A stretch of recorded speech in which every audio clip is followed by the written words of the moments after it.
rain develops later after the morning fog, but it cools down even more this weekend with even more showers on Saturday. A major wreck causes problems in North St. Louis City.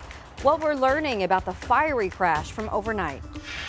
A suspect surrenders after an hours-long hostage situation in downtown St. Louis. What we're learning about the man who held a woman and 2 children against their will. Decades of inaction has turned into action. Progress along I-70. The improvements you'll soon see on the busy corridor. Costing more to fix the dome. How much St. Louis City could spend to redevelop America's Center. Plus, finding new residents, the states that will pay you to move there. This is Today in St. Louis, focused on you. Right now we want to focus on the roads because outside it's very foggy once again this morning. We are going to be driving down Interstate 64, and as you can see, the visibility makes it where you really can't see. Not very much there, maybe just a few hundred feet, I would probably say. Definitely less than a half mile there with the visibility. So take it easy. We are at a weather alert this morning, and it is a Thursday morning. Good morning to you all. Thanks for joining us for Today in St. Louis. I'm Randy Knott. And I'm Michelle Lee. We just want to say thanks for joining us, including those of you who might be watching us on 5+. It is great to see you, Paul. I know you're keeping an eye on the roads and also our fog. Yes. Brr. Yes, Yeah. I know. Another day of fog, another day where we have a weather alert. We don't have rain just yet, but rain will be coming in towards lunchtime, so pack that umbrella along with you. And that's when the fog will actually start to clear up. So yes, we sound like a broken record. Another morning with the weather alert, another morning where we have fog. In fact, the dense fog advisory, it goes until lunchtime. Visibility, less than a quarter of a mile, as you saw, and even Rennie was mentioning, just a few hundred feet in some instances. So remember those low beams. Remember to go slow, even in your neighborhoods. Kids waiting at the bus stop on days like this, you may not see them at the corner, so just go slow and be careful. 30s out the door at this morning, 37 in Alton, Chesterfield as well. Right about near 40, though, in Farmington, Mount Vernon, and Perryville. We have rain that comes on back today, and this will be a steady rain into the afternoon and evening. Cool today, too. Temperatures in the mid-40s. We'll talk about some better weather on the way as we warm up next week. That's coming up. Let's get over to Paul, though, now and track that Thursday morning commute. Almost to the weekend.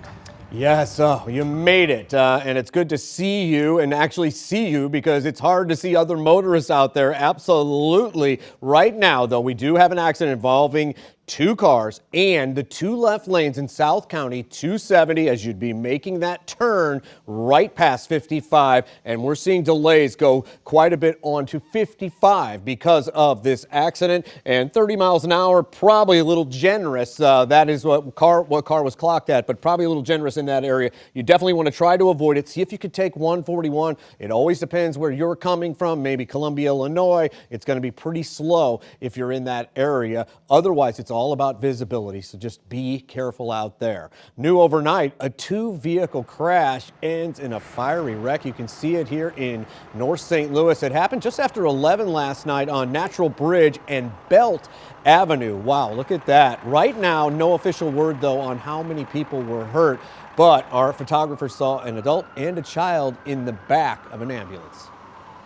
Well, new overnight, St. Louis firefighters quickly responded to a building fire in South City. This is what it looked like about an hour ago in Arkansas and Magnolia.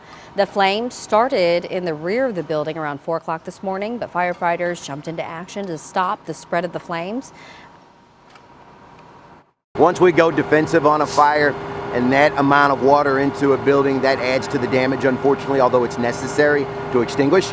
And we try to limit that by, once we have a knockdown on the fire, shutting it down and re-entering. But yes, I would say this building's significantly damaged, particularly towards the rear of it. Well, fire crews say the building houses a law office and apartments above it. We are also told that no one was inside the building and no firefighters were hurt. Also new overnight, firefighters in South St. Louis County were busy battling the flames at an apartment complex. A lot of people woke up to sirens around 12:30 this morning on Swiss Drive. Firefighters say it started on the couch and spread throughout the at least one unit, leaving moderate damage. No one was home. This summer, construction on I-70 is set to begin in Columbia, and from there, let's just say there is no turning back. Well, there you heard it this morning. A very big announcement from Missouri Governor Mike Parson as he plans to expand part of Interstate 70. Our Travis Cummings is live for us this morning. He's near the Blanchette Bridge in St. Charles with the changes on the way and when that work will begin. Travis? Brittany, Michelle, good morning to you. I-70 is such a critical corridor. MoDOT says between 85,000 and 90,000 vehicles hit this highway every day, and now is going to get some much needed funding. Just yesterday, Governor Mike Parson announced this project and what's going to take place here soon. He secured $92.8 million in federal funding from the Infrastructure for Rebuilding America grant. I want to show you this area map of the 250 miles of I-70 that'll undergo improvement. The grant will be used to support things like truck parking, intelligent transportation systems, work zone safety technology, and workforce development. Missouri's fiscal year 2024 budget will provide $2.8 billion in general revenue for the cost to plan, design, construct, reconstruct, rehabilitate, and repair 3 lanes in each direction from Blue Springs all the way to Wentzville. They also want to add an additional 4th lane for drivers. The expansion of I-70 has been talked about in this building for decades. Decades of hot air, decades of passing the buck. Under our administration and this General Assembly and the leadership of Lincoln Huff, decades of inaction has turned into action.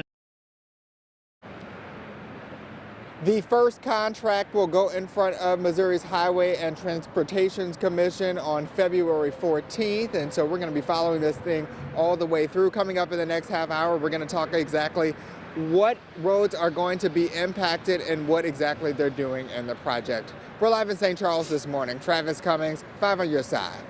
Thank you, Travis. This morning, we're staying on top of the latest developments from a hostage situation that closed down parts of downtown St. Louis for several hours yesterday. A man who held a woman and 2 children hostage in the Drury Inn is now in police custody. He was taken out of the hospital on a stretcher late yesterday afternoon. Our Megan Kernan has been on this developing story since the very start. Joins us live with the latest. Megan, I know that you've been walking around this morning. Tell us what you're seeing at the hotel this morning. That's right, Michelle. It's a quiet scene this morning at the Drury Inn in downtown St. Louis compared to yesterday.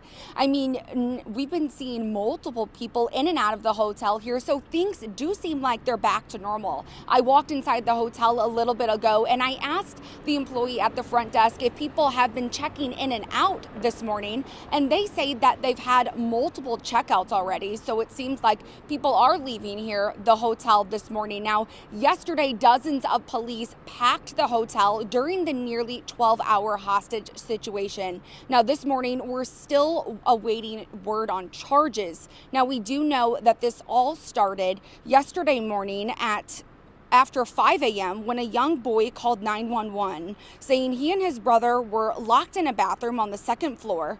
The child said a man with a gun was fighting with their mother. Now, police officers and SWAT team members then moved in.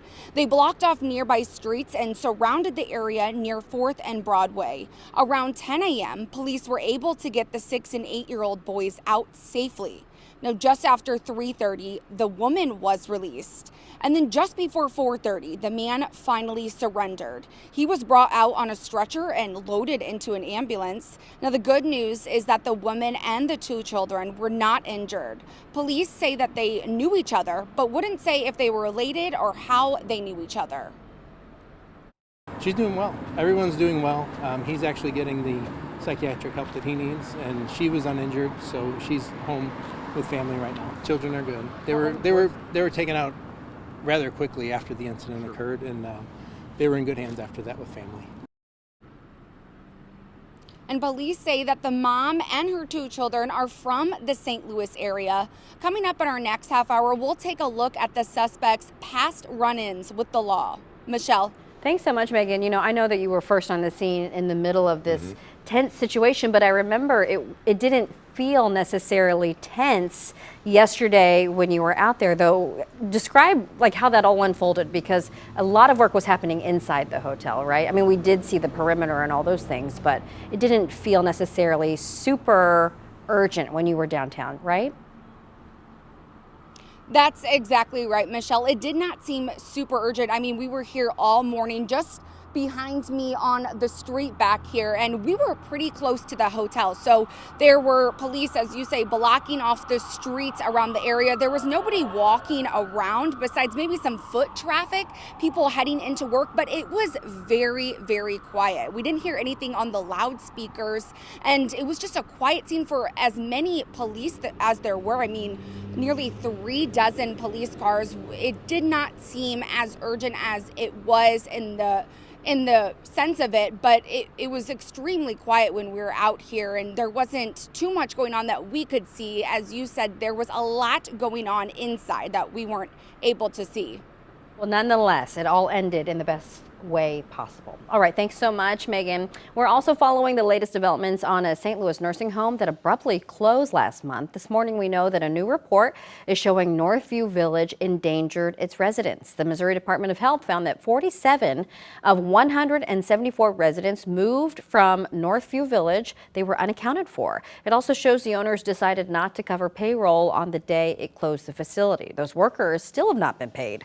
Congresswoman Cori Bush is calling for a federal investigation. All right, let's take a pause from some of the news and talk about our weather this morning. And just like the last few mornings, we do have dense fog in place, and we're going to have that through at least lunchtime. Now, today we have rain that develops around lunchtime into the afternoon. So unlike the last few days where it's just been cloudy and kind of misty and drizzly, we'll actually have a steady rain develop as we go through the day today. So no rain out there just yet. That comes in late morning, somewhere around lunchtime, and you can see it's a large area of rain that's going to encompass almost all of Missouri and Illinois. This should wrap up around bedtime tonight, and then tomorrow we're dry, but we do cool down as we go into the weekend. There is another round of rain on Saturday, but good news for next week. You see that 50 on Monday. We are talking numbers climbing even more. By Thursday, we could be up near 60 degrees next week. Something to certainly look forward to after all these cloudy, gray days. We'll take a peek at more rain and, of course, that warm-up coming in just a few minutes. A serial business burglar is behind bars and facing 70 charges. The area businesses police say he hit multiple times. Taking action against opioids in St. Louis County. The safety meeting happening tonight focused on drugs. Plus, we're going to break down the statistics about this ongoing crisis.